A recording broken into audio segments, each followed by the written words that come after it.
This is Facility Rockstars, the podcast that celebrates the unsung heroes of our daily lives, facility professionals.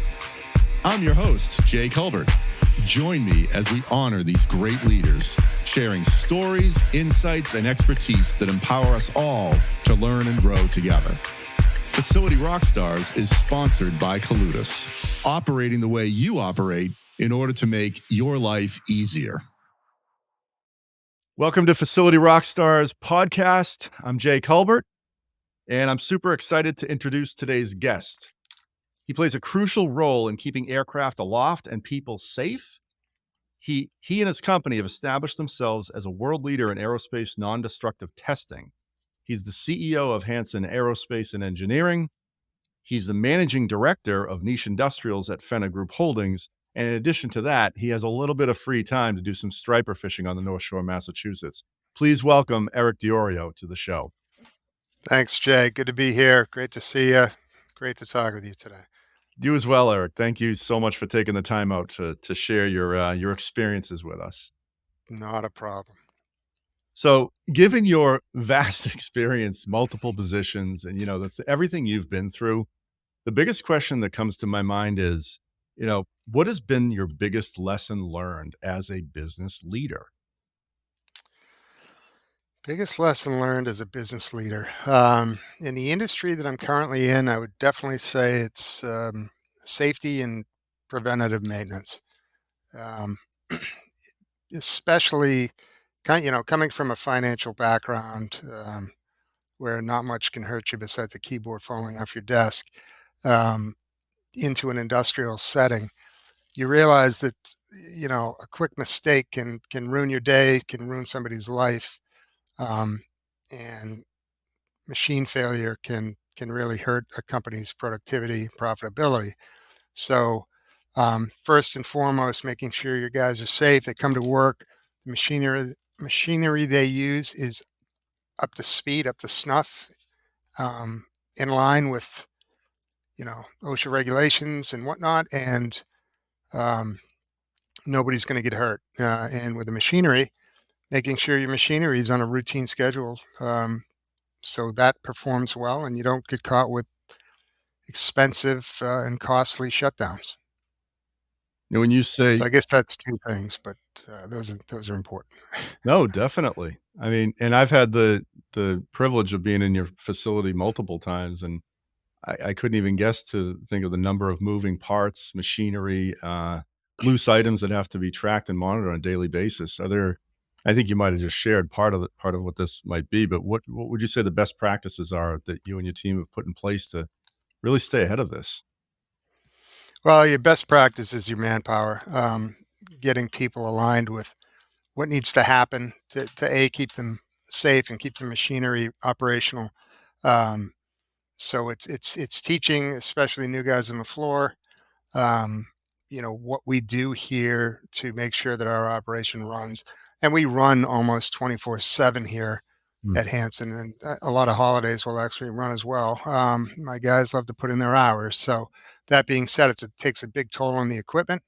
So we want guys to know what they can and can't do with the machines, how to keep them up to date, and also to alert management if there is any type of an issue, especially safety, right up front, so we can address it how it needs to be handled. Fantastic. Do you are there quarterly sessions to refresh this? I mean, we look at this in our business as well. Toolbox talks, if you will, or anything else in the mornings, or any kind of cadence around that.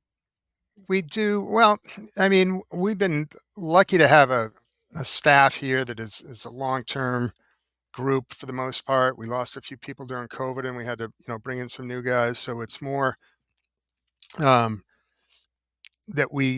if there's any changes, we'll make sure that people are up to date. We have so many machines and so many technicians coming in here to service them all the time. That's really the best learning, is when the guys are on the floor from the manufacturer, the machinery, and that's when you pull people in and say, hey, you can do this, you can do that. They figured out a better way to grease this rail here or something like that. So, and also the way that we operate because we are multiple shifts, we will have guys, handing off that information to maybe the night shift or the day shift, or so the guys kind of work in tandem with each other to make sure that everything in their area, their workspace, is taken care of, and it's up to speed. Makes sense. Yeah. If I could digress slightly, there's a machine in your shop that I don't know how old you told me it was, but you have so much up to date, brand new machinery, of course. And there was Mhm. one, it was a really tall machine, Eric. It was in the back right hand corner of the old warehouse. I know the You know one. what's I funny? know the one. Yes. It's Is it's a beautiful looking machine. It's called a jig borer. It's for drilling holes. That machine is there's a plate on it. I believe it's 1906. It was manufactured. Now we were incorporated. My great grandfather came over from Denmark in 19 and incorporated here in 1909. We were in Lynn at the time. We're in Danvers now. Um, and yeah, so he must have picked that one up used, 3 years used, but it's a beautiful machine. It's really a museum piece, to be honest with you. is it still operational? It could be, Good. yes, Yeah. it could be. We don't use it. I'd love to use it, but the tools that have come out now are just, you know, unbelievable. Sure. So Oh, of course. There's something you just touched on. You said you really run 24/7. Your guys like to put in their hours and whatnot. And one of the things, you and I have talked about throughout the years is communication. And, you're between, the Phenna Group and Hansen, you're communicating internationally over time zones, over shifts. Can you talk a little bit about like how do you handle that? How do you and your team actually handle that level of communication across all those spectrums? right. So when Fennec came on board, back in say 2018, as we started to build this portfolio, um, my role with Fenna became more and more obvious that it was going to grow. It has grown, and I was proactive in bringing in and elevating some of my managing staff to be able to handle things that I do on a day-to-day basis or did on a day-to-day basis that don't necessarily have to do. Um, so for me, my goal was to be able to have the company run no matter where I am in the world. Give you an example. I just had lunch with my number two guy here, Mark Cornell. Um, I'll be traveling the end of March, and I'll be in Texas, and then in Singapore, and then in Portugal. Basically, 3 out of 4 weeks gone. And I'm very comfortable that this company will, produce at a level that is where we expect it to be. So it's empowering your management team Mm. to do things. I don't like senior managers that want to hold everything tight to the chest and think that they need to be the one making all the decisions. I like to, the decisions I make are long term, you know, big money decisions, but pretty much everything else, I empower my guys. I'm sure Mark and the team appreciate that too. Yeah, no, it's great. Sometimes I'll get in a meeting, I'll start talking, they'll look at me like, "What are you talking about?" so, so that's a good feeling, Why are actually. you talking? What are you talking about? But Yeah, yeah, I get you. yeah, we covered that. We covered that already. It's already done. That's gotta be a good feeling for you. Very good It's a feeling. very, very much. You just reminded me of something we've previously talked about too, in terms of communication, and this is more, I believe, I don't know if you wanna touch on the aspect of, acquisitions of new businesses and whatnot. I think the term you used was you take a light touch approach or you're a light Yep. touch environment. Is that accurate? Yeah. So the Phenna Group, we started just a little bit of history behind that. So back in probably 2014, 15, a lot of the larger European companies that are in our space wanted to tap into North American, companies. There was opportunity there. The airline market, the jet engine market was growing. The testing market was growing at a great pace, and all of a sudden, the knocks on the door came kind of in rapid fashion. And I was surprised. I thought it would happen earlier, but um, so what from our competitor base was, I won't say mom and pop, but it was small companies built by technical guys who were hands-on originally, Hmm. um, and then grew from there.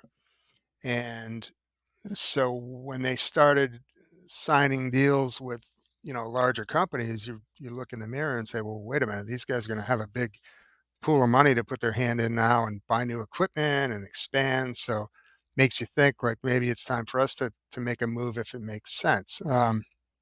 So we got involved with a couple of different people and ended up selling the company.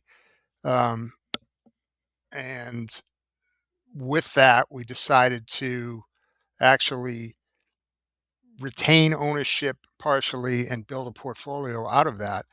But the model that we use is to buy good companies with strong ownership and management that still want to be involved in their company. Mm. So if you can imagine taking the risk out of the company by obviously taking some money out of it, but with that, maintaining a percentage of ownership, having much more um, opportunity and resources to grow that at an accelerated rate. So essentially, if you do it right and the management team is motivated enough, in the end, you'll end up making a more valuable investment for yourself than if you held it and protect you from competition. So it's worked well. We don't integrate every company like a lot of these larger portfolios do. For instance, we don't, force them to use a certain software, a certain insurance company, or do it our way, this, that, and the other thing. The company's great. You've done a good job. Keep it, keep it great. Make it great. And that's, we've had very little. I think we have over 53 or 54 companies now in the portfolio. Wow. And I think we maybe one or two of the CEOs or what they call managing directors over in the in Europe and abroad. Maybe one or two have left, but basically that's for planned retirement. That's We haven't had impressive retention right there. any fallout really, so we've been really lucky. Um, but the crazy part was we started the portfolio and took on debt and risk right before COVID. Mm. Um, so it was a lot of sleepless nights there, but the portfolio is positioned in a testing, inspection, certification field where most of our companies, actually all of our companies, provide a service that needs to happen. Ours being inspecting jet engine components. So you can't fly a engine if it wasn't inspected. You can't build a building unless your windows and your structure's inspected. You can't put up a crane without that being inspected. Everything from checking a title on a mortgage application Mm. to basically what we do with jet engines. But we've got our hands in a lot of things, wrapping the globe, basically. It's amazing. I Yeah. There's one parallel that I'm drawing. I want to see if it's accurate, Eric. But it sounds like your leadership style at Hansen of empowering your managers and your staff is very similar to the way you're handling the acquired companies as well. Yeah, Yeah. definitely. Definitely is. And it actually goes all the way through our private equity partner. So we've been involved with two private equity partners and a few private debt partners. And, throughout the interview process of joining up with these guys, that was key for us. Mm. And we found the perfect fit in a company called Oakley Capital, based out of London. Um, Very light touch. We like to say, the people we hire or the companies we buy, it's important for us that the CEO or the managing director is the type of guy that you want to go out and have a beer with, Mm. right? Mhm. And that's worked. I mean, honestly, it's worked. And the one or two companies that maybe you wouldn't want to have a beer with that guy have been the ones that maybe we should have passed. But we turn them around pretty quick. Fantastic. Wow. Yeah. You're touching on a lot, so I wanna capture some of this gold that you're sharing with us here. I believe you just steered us kinda towards compliance and inspection, and I think the audience, or I know I'd like to know more about, what type of inspection you're doing, and how do you keep pace with the growth? Is it kind of a dual question there? Because I think the last time we spoke, you said your business was literally booming. So I'm wondering, how do Right. you maintain consistency? And could you speak to maybe those topics a little bit, Eric? Yeah, with Hansen, my problem is I don't say no ever, and my my other managers kind of give me a hard time about that. But we want to be in the forefront. We want to be the first person that GE, Pratt and Whitney calls to test their engine components. So we've grown. Before we were fully Hansen owned, or when we were fully Hansen Diorio owned business, we would basically, you don't take a paycheck. If you have an opportunity to grow, you put it back in the company Mm, and for a better day, and that worked. And now we have the tools to you know get our hands on a lot more capital, so we're more valuable to our bigger players, and that's helped us expand our growth incredibly. The hardest part since COVID has honestly been hiring good people. But I see a huge turn in the market in the past 6 months where, for instance, a year before that, we hired 3 or 4 people and it was like pulling teeth to get those people. And now we've hired 7 people since January 1st oh, wow. of this year, which we're training. So we've actively grown the company, almost double the manpower um, since since COVID. So it's good. Th- Good Um, thing for your growth. Have you been able to attribute why there are more, either better fit, more candidates? Um, how? Honestly, I don't know. There was this, you know, it's a global problem too because I talked to people from Singapore to Australia to everywhere, and everyone had the same story. I think the U.S. seems to be bouncing back quicker with talent, and I think it's a lot of the incentives that were given out, money that was given out, basically also that aura of the lifestyle of not say working for the man or punching the clock. Mhm. That was this everyone, had an idea that maybe those times are over, but the bottom line is, they're not. And we need manufacturing and we need hands on the floor, and everyone can't just sit at home on a keyboard and get things done. So that's the reality of the world that we live in. And I think that the reality check came back to people and now they're saying, wait a minute, you know, I, I've got to get back on the floor and do something. And that's helped. Good. That's fantastic. It's obviously good for the business. Yeah, absolutely. You mentioned inspecting parts, everything from cranes to, mortgage documents, and when you mention the large aerospace manufacturers, what types, are there any themes you see in terms of inspection, or is there any more to discuss there?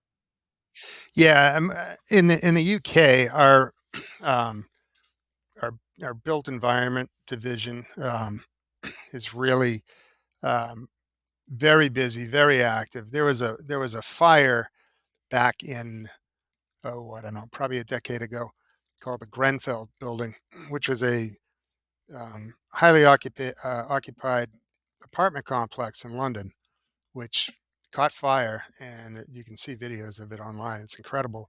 But the building went in flames, was engulfed in minutes, and a lot of people lost their lives, um, unfortunately. But it brought attention to the deficiencies in some of the building codes that they have had over there. And when you go overseas, we think things are old here.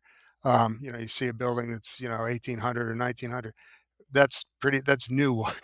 When you're driving around England.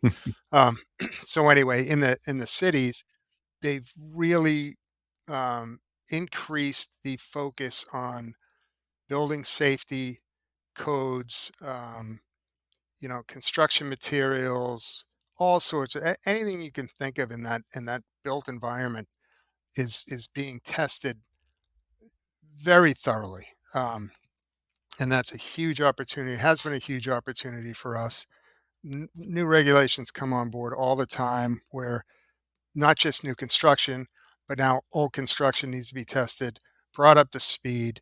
So say we're doing the testing on a building, and then it doesn't uh, fall into code, then they need to bring machinery in to fix that. Well, we have a company that actually tests the machinery as well to make Mm. sure that, again, your crane, your cables, everything's, you know, ready to go. And that's all certified.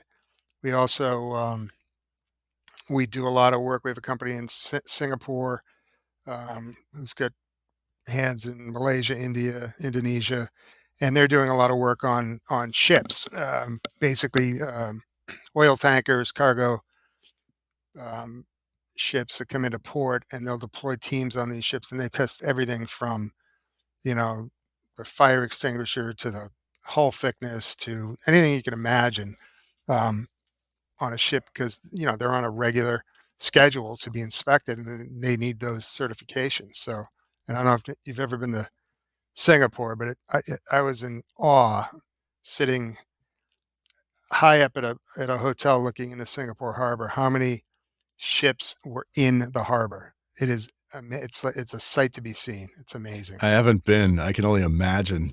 How often do you have to go there? Like, I've been there twice in the past 2 years, and I'm actually before this meeting, I was just booking a trip to go back over there. We're looking at another opportunity over there, and I can catch up with my guys that are over there now. So it's been pretty much an annual trip. That's a good haul. I'm sure it sure is.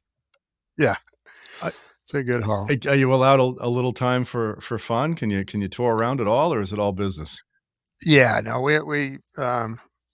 myself and our CEO Paul Barry took a trip a couple of years ago. We did, well, I did London, met him in London. He's from Nottingham, and then we did Singapore and Australia as well in that trip because we've got 8 companies or 9 companies. We just purchased our ninth in Australia. At the time, we only had one.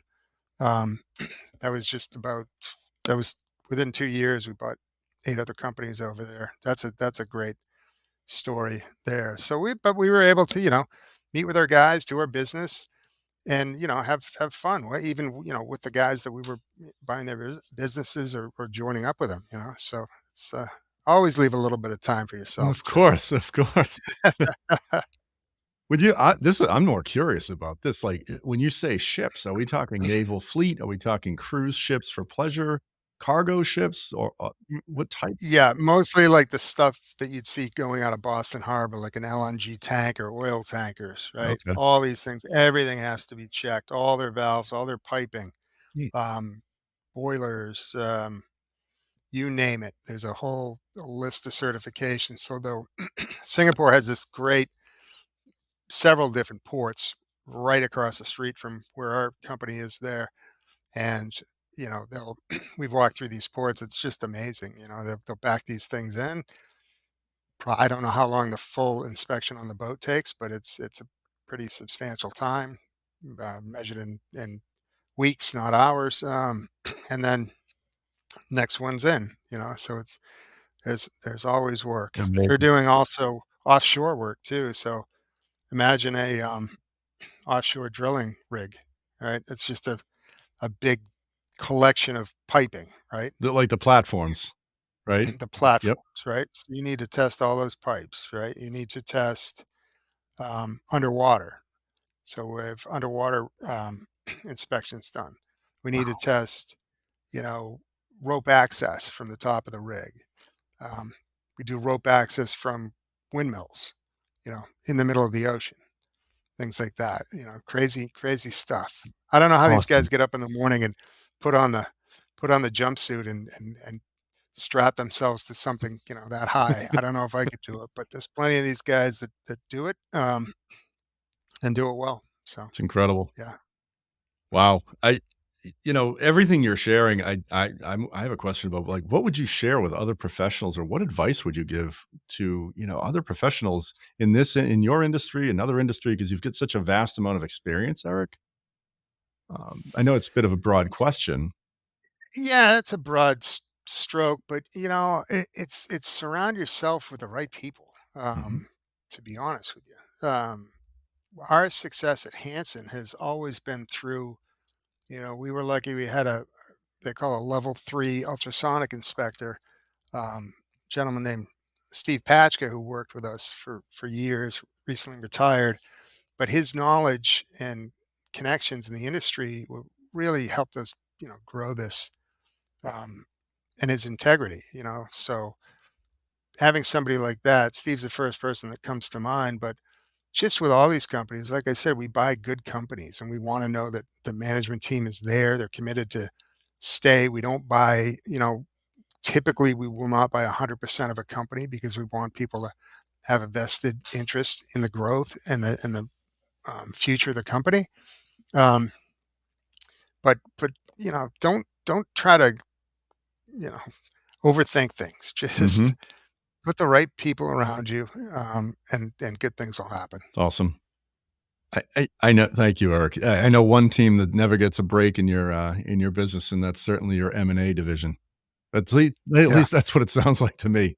yeah, it's crazy. And when we, like I said, we started just before COVID, and our CFO, CEO, and myself were kind of knocking on doors, trying to raise some funds to get this portfolio off the ground back in 2018. And when we finally did, um, you know, these people who really, went out on a limb to help us were like, "Oh boy, now what have we done? It's COVID," Right. So, but our portfolio, we went from, a few companies, handful, 2, 3, 5 companies, to 28 companies throughout the COVID pandemic, and we maintained an EBITDA margin of about 28%, which is basically twice what your normal high-end EBITDA margin would be, period, on Wow. in an industry, at normal times. So we,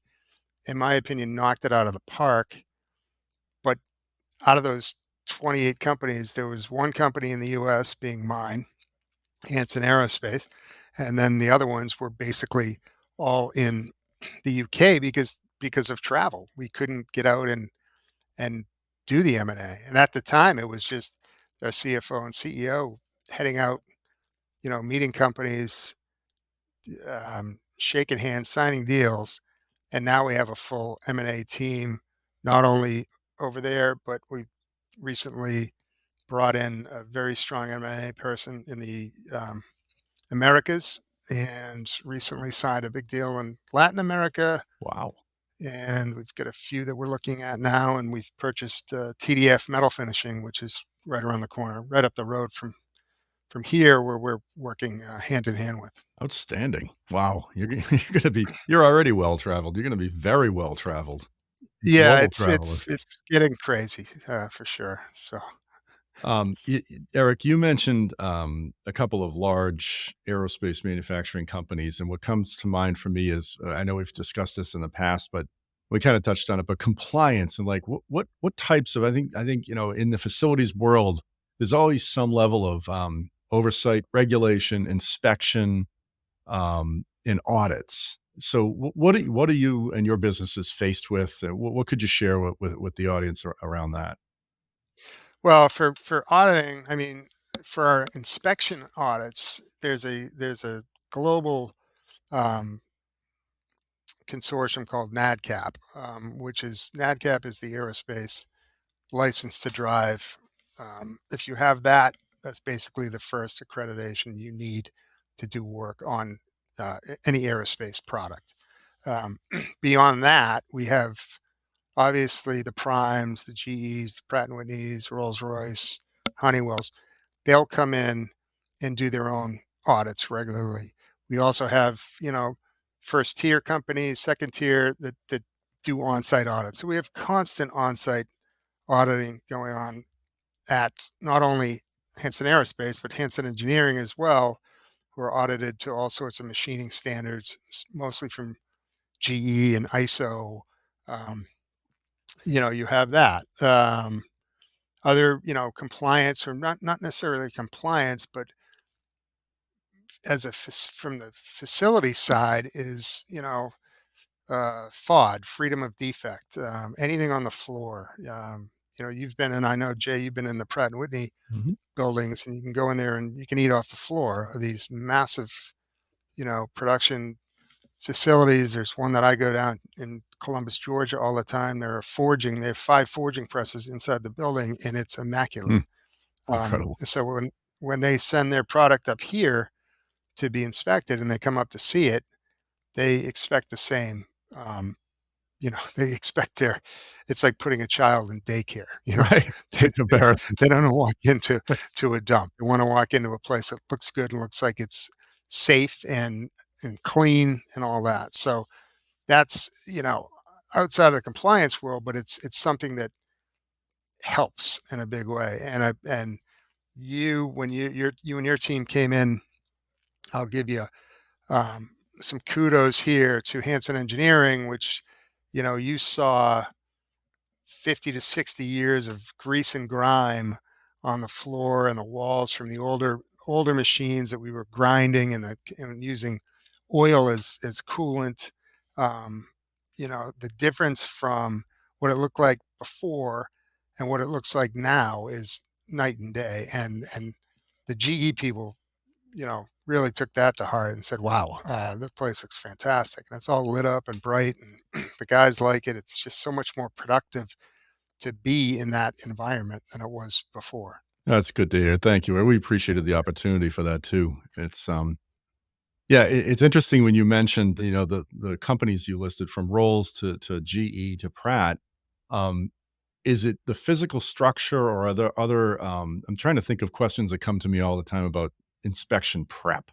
How do you stay ahead of it? Like, are there any best practices? I know we've talked about that in another regard, but how do you and your team stay ahead of it when they're always coming in? Or are you always ready? Yeah, you can't work. You can't cram for a test. Let's put it that way, Mm. right? Mhm. You have to be the good student. You have to go home and you have to do your homework every night. Our guys have to keep things, the way they need to be every day. We have to log our inspections every day. Our calibrations have to be logged every day. Um, Anything on the floor, any gauges need to be kept up with. If you let it slip one bit, you're gonna they'll pick it up. The auditors that come in have all worked in the industry. They know what to look for. They know they can tell when, a company, hasn't, been up to snuff. We've never failed any audit.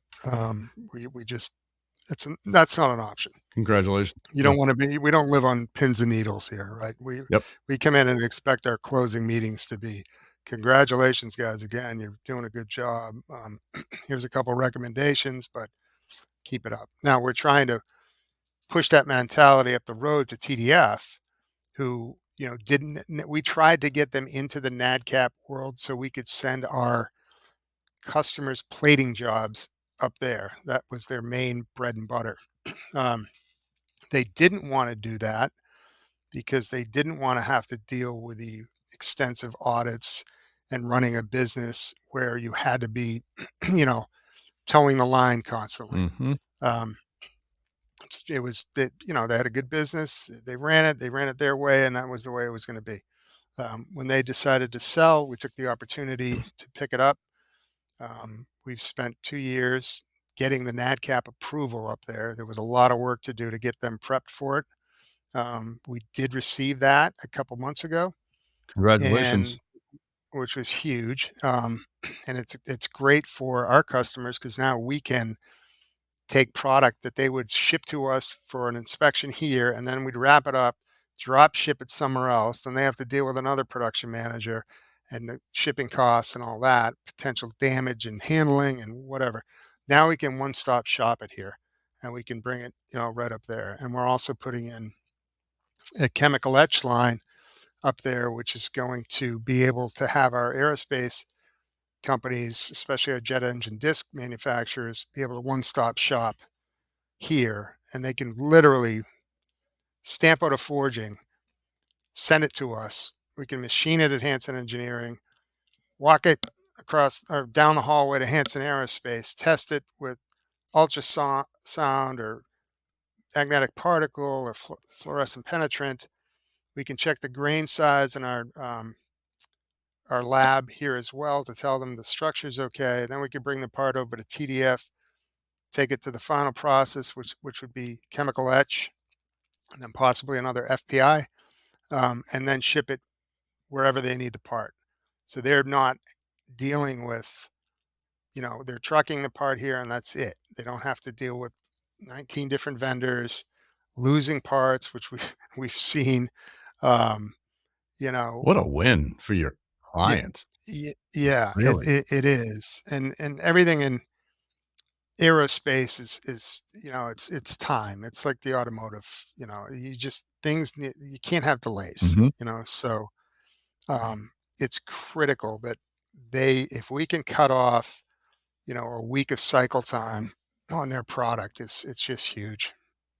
You mentioned, Eric, don't overthink things. I think we were talking about M&A when you first mentioned that in our discussion earlier, and that's kind of what I'm hearing in terms of, like, inspection prep and workflow, and just I'm hearing it's your culture, right? Yeah, It's constant readiness, and it's process, and, it just seems if you're always ready, that's just part of your culture is really the biggest thing I'm hearing from you. yeah, it is. We tout ourselves as the best in the business.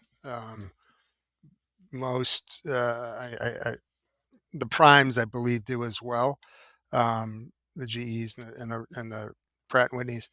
Um, what I've really enjoyed seeing is the through the Phenna portfolio, the same type of companies that we're buying. For instance, I oversee a company that is in just outside of Bath, in the UK, um, and they do weld inspection.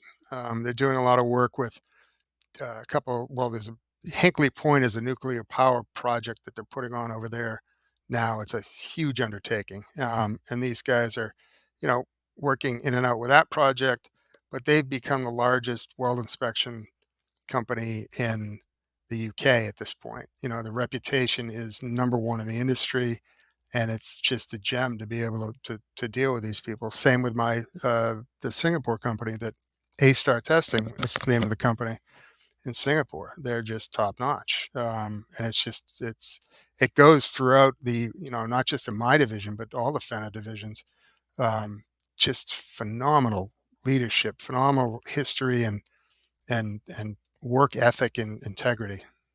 Very impressive. Very, and to have it on a global scale is even more impressive, of course. Yeah, I think what you just taught all of us about the inspection process is probably a lot of things none of us have ever heard before. Appreciate that. yeah, yeah. And just No, really it's good.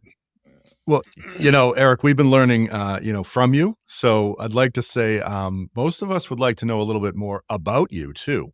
So if I could, um, let's have some fun and run the Wayback Machine and say, okay, did the 5-year-old Eric look in the mirror and say to himself, I'm going to be the CEO of an aerospace worldwide company someday? What is that what you said to yourself? No, the 5-year-old Eric was trying not to get in trouble with his dad, who was running a small machining company in Danvers, at the time, or in Lynn at the time. Um, but I was always eager to get into, you know, working in our building with, under my dad. And then so early high school days, I would come in here, I'd work in the summers, and then I realized this is hell. Come home covered in grease because I thought I was going to come in and push some papers around, but no, it's here's a broom, here's a rag, go clean the 2 inches of grease off that machine, which is the size of a house. Um, and by the way, be in my car at by 5:10 a.m. or else. Sure. And I When you're in said, high school, so when I'm in high right? school, yeah, I mean the worst, and even before high school. So my father would wake me up by hitting my foot at the end of the bed. He'd take a shower, and then he'd get dressed and go to the car. Well, I'd, limp on down, jump in the shower, put my clothes on. If it wasn't 5:15, he would leave, and I'd be there. What am I going to do? And I'd call my grandmother. She lived down the street. She was always up, so she'd take me in, and he'd yell at me because I was late for work. I didn't have it 3 years before I got a license, and then eventually my grandmother came in and reminded him whose name was on the side of the building because he married my mother, who's the Hansen. Um, and so that was pretty funny. But anyway, so I worked here for a while, summers and whatnot. And then when I went to college, and then when I got out of college, I wanted to go into finance. So I was like, oh, this is great. I don't smell like machine grease when I get home. I've got market hours I'm dealing with. It's so much better. Working with my friends. I had a lot of friends that we worked together in downtown Boston. So enjoying the scene down there, enjoying the life. It was great. And then the markets kind of turned, and I was going to move down to New York and test my luck down there. And my father came back to me and said, we could really use your help. We're growing. And I don't know why, but I said, okay. And I came back in 2006, beginning of 2006 to learn these companies from a managerial side. And was it mostly taught to you by your father? Is that where you Yeah, my uncle your uncle? mostly. My father ran the machine shop. What happened was we had to spin off Hansen Aerospace because we couldn't test the product that we were actually manufacturing. So we made two companies, and my father and uncle ran them. So my uncle, who recently retired in November, um, had his hands in the testing side of things mostly. But so in 2011, I was CEO of both companies. For 10 years. And then I had to, once we got into the private equity situation, I had to let go of my CEO part of Hansen Engineering, but I'm the chairman of the board now. So Outstanding. Thank you for walking us through that, by the way. And yeah, that's me. That's me in a nutshell. So that's awesome. work hard, play hard type of stuff. It's fantastic, man. And in the free time, as you say, if I can get out on the boat, that's the best place. I've tried to play golf now for, decades. I'm still a golfer, but I just never seem to get any better. Um, As long as you're enjoying it. you know what? I should say that about fishing too, because I don't seem to get any better anyway.